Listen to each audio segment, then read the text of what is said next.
there's a big teetering spot in the floor here, and we are flooring strips of wood flooring that way, so we don't want a rocking point here. So I'm going to take the planer and just go right along the line there and plane everything off about 6 inches wide and try to get rid of that rocking point.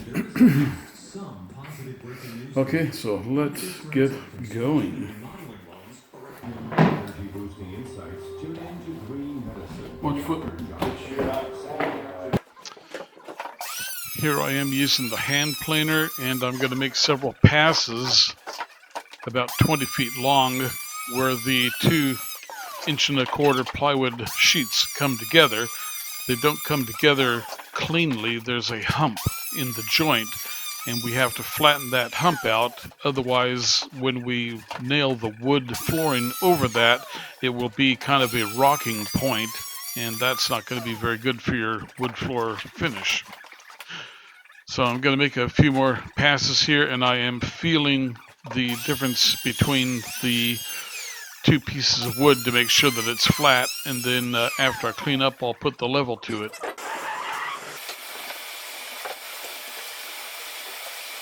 The planer produces a lot of wood debris real quick. You see all the shavings scattered across the floor. So we just take the shop vac, and with the help of 6 times speed playback, we get the floor cleaned up very quickly. And we are almost done here.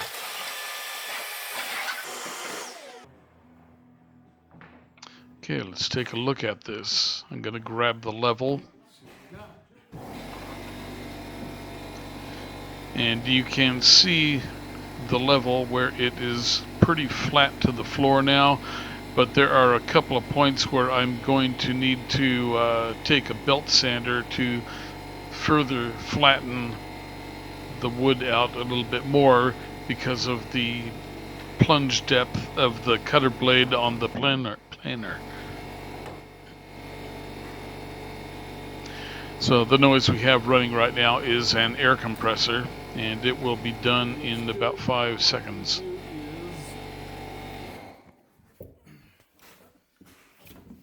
We've got these ridges here that could also be...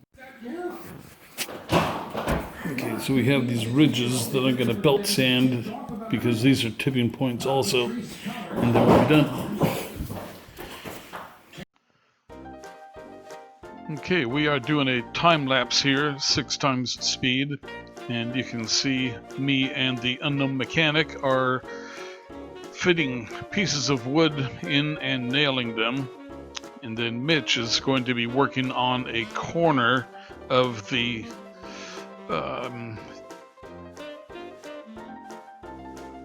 transition from the tile floor to the wood floor, so he has to make a custom piece over there.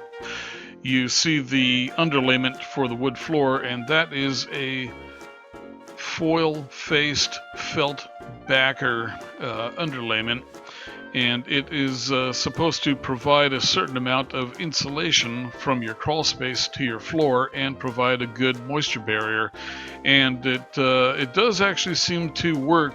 We ran the air conditioning from the mini split unit, and you could kind of feel a difference in how much cooler it stayed in the house with the new floor in compared to before without the floor. So it did actually work a little bit. So we are fitting wood in and nailing it off with our hand nailer. We use a mechanical floor nailer instead of a pneumatic floor nailer. The hand nailer tends to pack boards a little tighter, and so there are pluses and minuses to everything, and we're pretty happy with our hand nailer. So the unknown mechanic and I are still working at it. One of the things we noticed with the Bellawood is that there are several lengths of wood that are provided in the kits that seem to be the same length, and that makes it a little more tricky when you are trying to make a randomized look in the floor, because you keep drawing wood out from the bundle or the pile, and you keep ending up getting pieces that are the same length as pieces in previous rows. So it kind of gets to be frustrating when you're trying to do a nice job and get a uneven random spacing of wood, and you keep getting lines that are matching up across the floor. So you can see Mitch is working on his piece over there for the transition between tile and wood floor, and he has to custom rip one piece of flooring down on the short side where Dave is now, and then he will have to take the router to it and create a groove.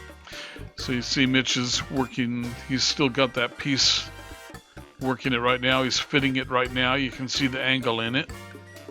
So he's got the piece that he needs to fit the angle into, he's taking his measurement, fitting it in, chopped it. Now he ran outside the door to the table saw and he is cutting off the amount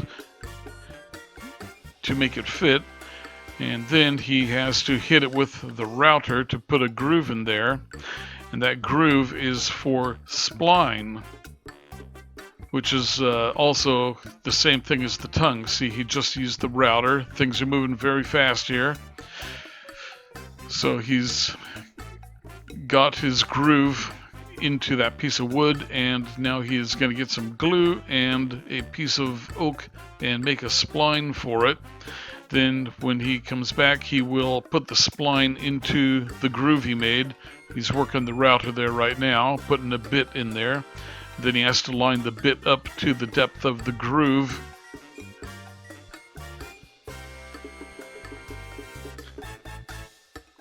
So he's just kind of doing a little bit of last minute fitting, making sure everything is going to work right.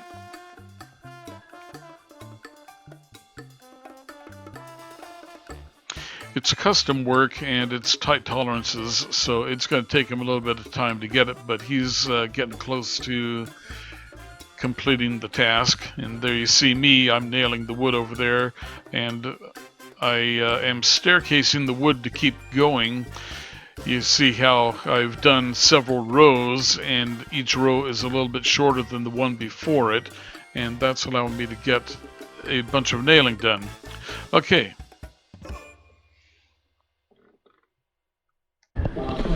There you have it. Mitch is custom making a piece here. Had to make a piece of spline. Mitch took a router and routed out a groove.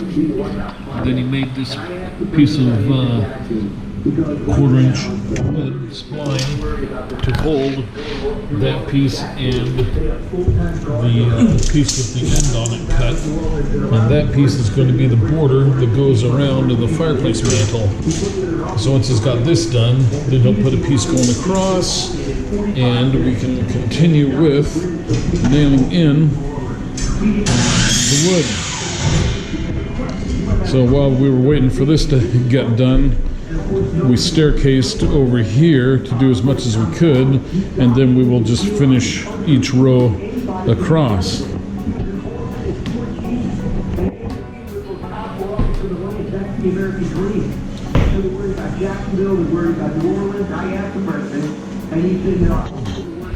So this is Bellawood, some kind of a Brazilian hardwood, not sure what it is.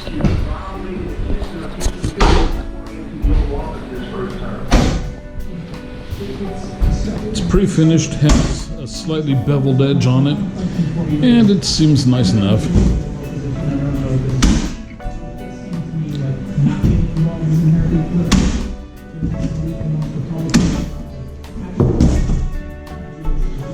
Okay, so Mitch has it all nailed together. Put some glue in there.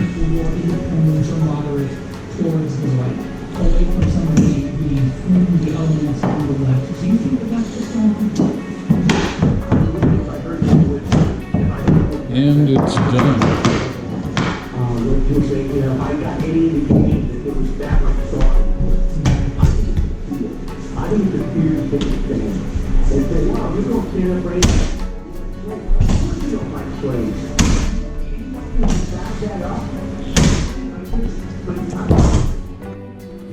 to plane the floor here because it is uneven and we need it even to floor over it.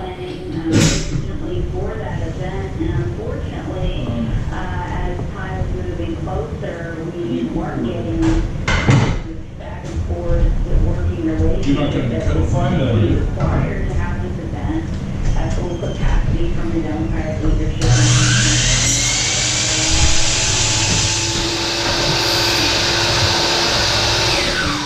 Wow.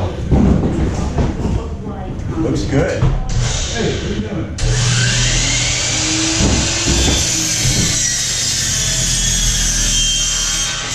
Well, I am a professional. In my previous life, I was a professional. Oh, you got some more trimming to do, huh? Yeah. That's a bad one, isn't it? Yeah. It's a doozy. That blade is gold, isn't it? Okay, I'm going to use the hand planer again. We have another joint between the plywood that is just too much of a hump, and we can't have that with the tongue and groove wood that we're installing, because as a piece of wood goes over that hump, it could possibly have some roll or motion in it, and that's not desirable. So I'm using the hand planer and I am trimming down the high point. One of the things you have to do before you hit this wood with the planer is make sure that you have either pulled out all the nails or taken a punch and driven them down deeper so that the planer blades do not strike the nail. Otherwise you will wreck your planer blades instantly. Okay, so once again, cleaning up the wood shavings. Planer makes a lot of wood shavings real fast. Mitch and Dave are hitting away at the flooring there. They've made the transition around the corner on the border between the fireplace mantle and the oak floor. And so you see Mitch has got the floor nailer and he is hitting the piece on next to the fireplace mantle on both sides to make sure that it is set deeply. And there you go. We have the hump planed out of the plywood, and now we can proceed to go all the way across the floor until we get to this one, and we'll do the same process there to make that smooth. There you go. That is what Mitch was working on, the return. It actually did turn out pretty good, didn't it? For the fireplace mantle. Well, I am a professional, so. Yeah. If you look at the corner, the joint, you can see the wood strip that had to be cut out so that the corner could be full sized, but it had to go into the straight piece of wood. And that is the custom piece Mitch had to work on. So this is looking at the oak floor, and you see the very proud Mitch and the underlayment, and then just a bunch of wood. Mitch and the unknown mechanic have been busting buns today, and they've got almost all of the floor done, just this little area here in the bay window. And look at that. It's looking pretty darn good. So we still have the laundry unit there, the GE stack pair. But look at that. It's a nice looking floor, Bellawood. Worked out pretty good. We're happy with it. And we have our wallboard is all installed here now. Got our dryer duct is in position. Junction box up there. The big 4-inch box is for the dryer outlet. Washer outlet's next to that. There's the drain, hot and cold, for the wash machine, vent for the dryer. And so we need to get some grout in this tile before we can put the machine in. And we also need to put some finished mud and paint on these walls too. So there's a bit of work that has to get done, but yeah, looking very good. Looking very good. Okay. And so now we are going out here. We have Mitch is camped over by the river. We've got the mobile tool shed. And over here we have the on-road premise of the Iron Truck Camper Chef. And tonight's exciting episode of Iron Truck Camper Chef features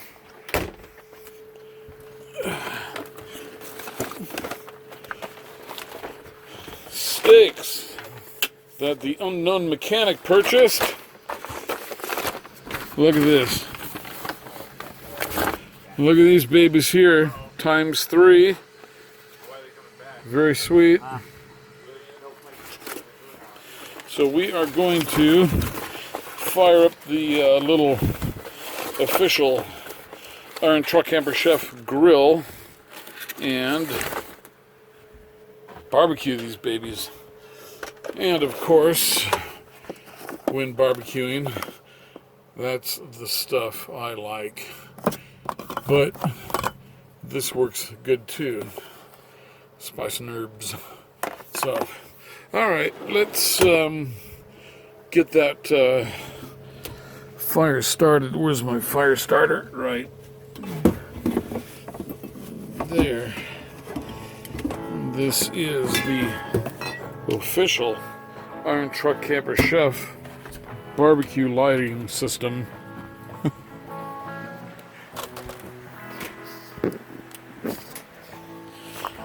And over here are the official Iron Truck Camper Chef charcoal briquettes. Real charcoal. It's not briquettes. I know it's not briquettes, I just don't know what to call it. Just natural natural charcoal. Yeah. Hardwood lump charcoal is what they call it. See, right there. 100% all natural hardwood lump charcoal. It's got the cowboys by the fire. All right.